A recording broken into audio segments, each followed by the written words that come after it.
Chapter 12, All of Life. The Lord God made all sorts of trees grow up from the ground, trees that were beautiful and that produced delicious fruit. The Lord God placed the man in the Garden of Eden to tend and watch over it. It is gloriously difficult to imagine the paradise of colour, fragrance and shape, to say nothing of the taste of the huge variety of fruits that must have been readily available in the Garden of Eden. God invited Adam and Eve to care for the garden in a way that increased both its beauty and productivity. There are no instruction manuals, only the invitation to observe, experiment, and walk and talk together in the evenings. No one else was around to do the digging, pruning, and heavy lifting. It was all a part of their role as stewards with authority over creation.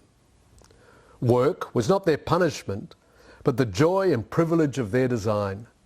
Together with God and with one another, they were free to work hard in their stewardship of productivity and beauty.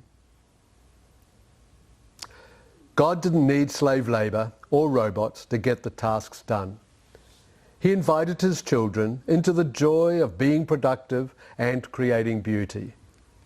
This is work, not a means to an end, a way to do what is needed in order to be able to relax or go to church and worship God. It was and is an integral part of living life, being made in God's image to cultivate and celebrate. When all was as God intended, the first vocations for his beloved children involved getting their hands dirty, creating tools, developing new strategies for producing food and enhancing beauty. It is interesting that one of the first generation of children born to the first couple is noted for inventing musical instruments. Another glimpse of how God delights in the beauty of the arts. God's intention for work, as seen in the opening words of the story, is for work to be a joyful process of creativity, careful thought, labour, and collaboration. This stands in stark contrast to the beliefs and values of the Greek culture, where working to produce goods and services for others was for slaves. The elite literally did not get their hands dirty. Sadly, as the modern world was built on these values and beliefs, the idea that work is dirty has continued. Another aspect of the beliefs and practices from the early Greeks was a separation between the natural and spiritual world. There were a lot of different terms to describe these different aspects of reality, depending on which philosopher was airing their views. The main idea was that those two realms were different, separate. Work, education, religion, sport, family, and the like were all separated from each other. During the Enlightenment, in the revival of interest in all things Greek, this split thinking was again popular. Influential German philosopher Immanuel Kant, 1724 to 1804, proposed that reality is divided into two parts. The phenomenal world could be proven and understood through reason alone. It was the public world and what should be taught in school and discussed in public. This phenomenal world was contrasted with the noumenal world. The noumenal world dealt with those things that cannot be proven and understood through observation, reason, and logic. This includes morality and spirituality. Kant believed that the nominal world was as private and outside the public domain.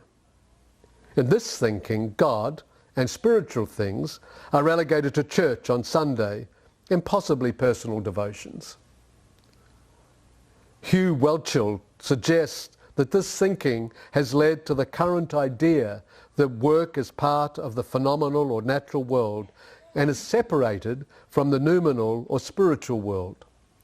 The influence of this philosophy led many people to see work as a means to an end rather than a joyful expression of life. In this divided thinking, work is not seen as an activity that is done as an expression of love for God and others. Work becomes a way to earn a living rather than a gift given back to God. It provides the means to do what is personally desired rather than activity being enjoyed with God. In the biblical model of education, there is no separation between the phenomenal world or the secular and the noumenal world or the spiritual. In this divided thinking, work is not seen as an activity that is done as an expression of love for God and others. Work becomes a way to earn a living rather than a gift given back to God. It provides the means to do what is personally desired rather than activity being enjoyed with God. In the biblical model of education, there is no separation between the phenomenal world or the secular and the nominal world or the spiritual. God is the center of both. In response, our world and actions come out of the heart of love and gratitude to God. In response, our words and actions come out of a heart of love and gratitude to God. Lisa's daughter-in-law, Amanda, loves to garden. She loves everything about it, the smell and feel of dirt in her hands, the joy of prayerfully planning a mix of plants that will nourish the body and soul. She loves the process of nurturing the plants, changing how she cares for them or where they are located to maximize their fruitfulness. She anticipates the pleasure of sharing the harvest of life-giving produce with those around her. Now, as a young mother, she has invited her little ones into this joyful process. It is a delight to watch them happily digging and weeding, stuffing vegetables they pick off the vine into their mouths as though they were candy. What a glimpse of the first garden. What a glimpse of what work was intended to be.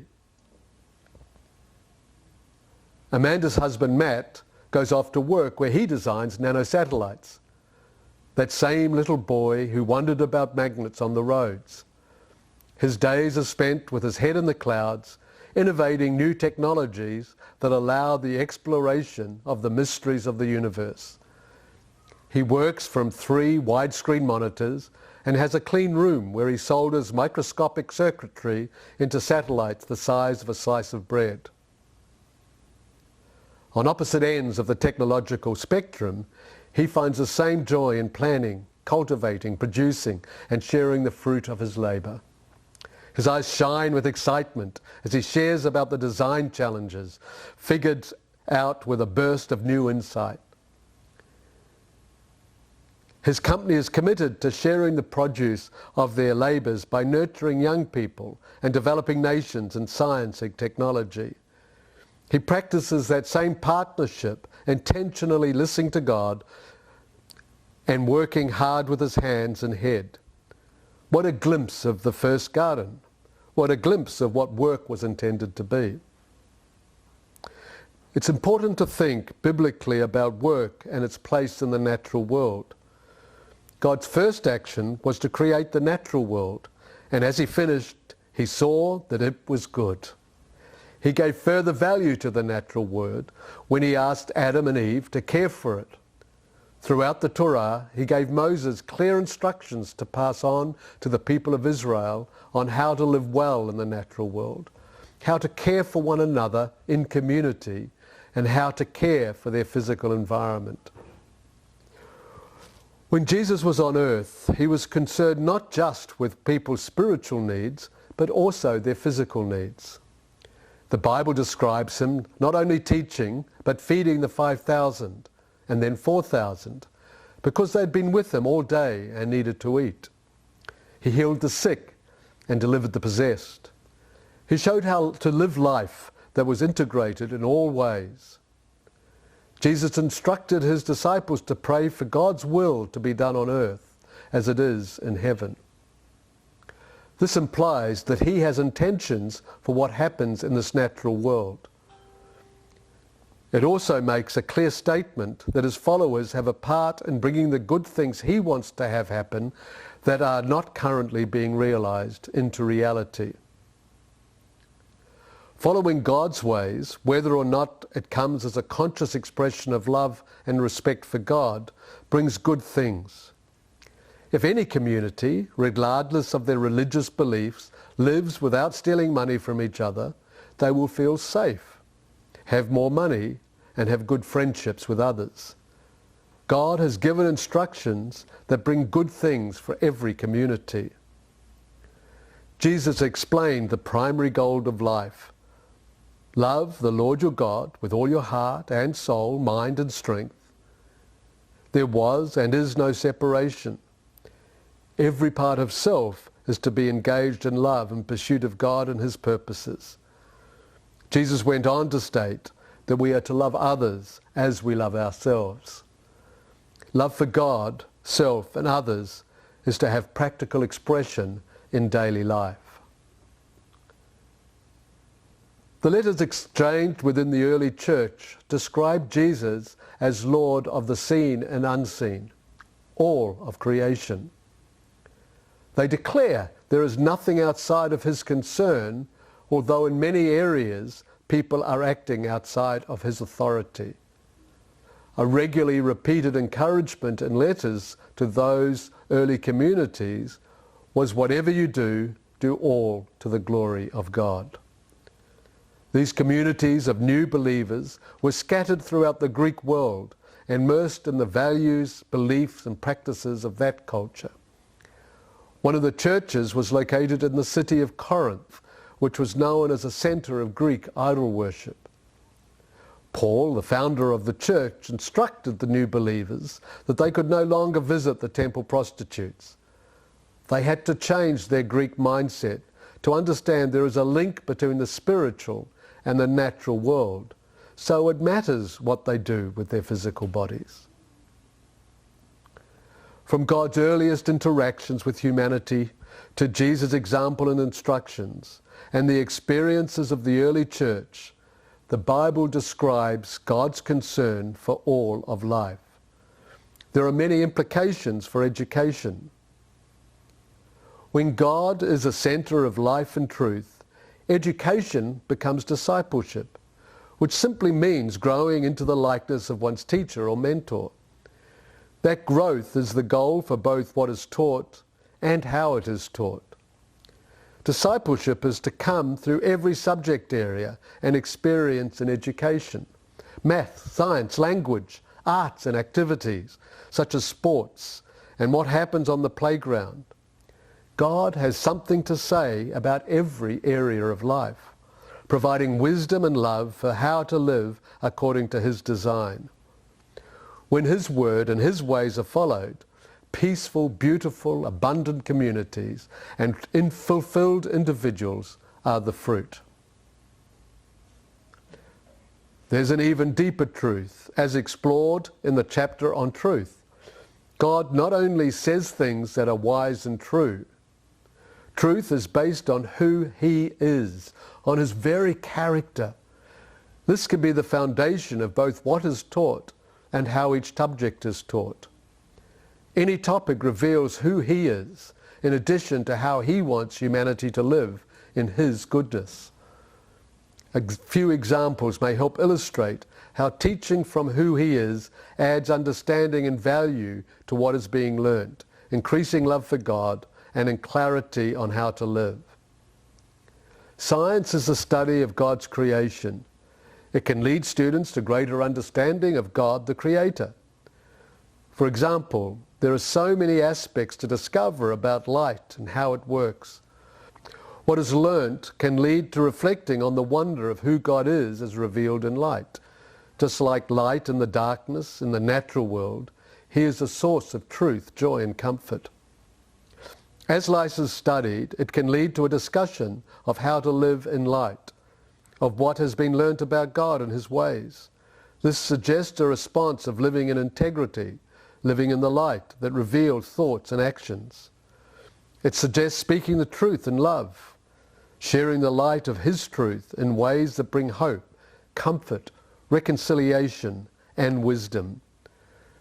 The qualities and uses of light become pictures of qualities to develop in practical personal application. Study from a Western mindset can lead to marveling at how wonderful people are to have understood light.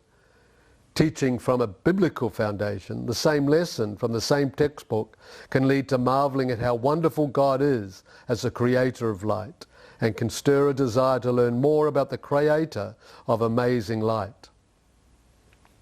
History is a reflection of the stunning truth that God wanted relationships with humanity so deeply that he gave each person the ability to choose, which makes love possible. He risked the heartache of all the wrong choices that could and would be made. He suffers the grief of every injustice, every struggle of poverty, every broken marriage, yet will not take away the ability to choose. This truth is the very basis of why mankind even has a history.